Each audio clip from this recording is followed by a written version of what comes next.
Assalamualaikum warahmatullahi wabarakatuh. Sampurasun. Wilujeng enjing pemirsa sadayana, alhamdulillah dina dinget ayeuna abdi tiasa patepung laung dina program Warta Sunda Kange ngabagi warta kabalarea.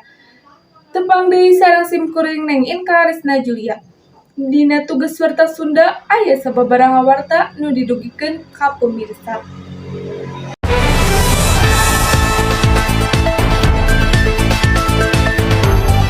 Banjir ageng naranjang Talang Leang Kecamatan Binging Kuning Kabupaten Lebong.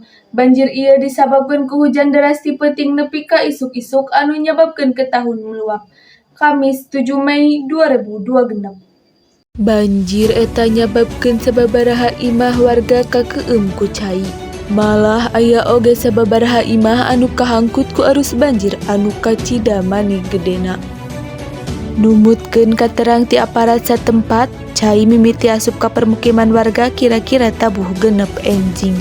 Luhurna cai ngahontal kurang leuwih 1 meter, nepi ka ngareundem 100 imah warga.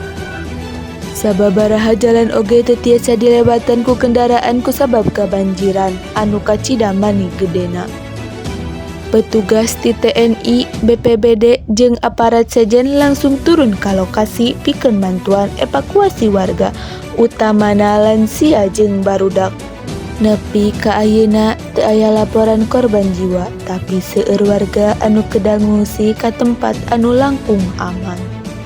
Warga ngaharepkeun aya bantuan ti pamarentah pikeun ngabaresihan lingkungan jeung ngalereskeun karusakan imah akibat banjir ieu.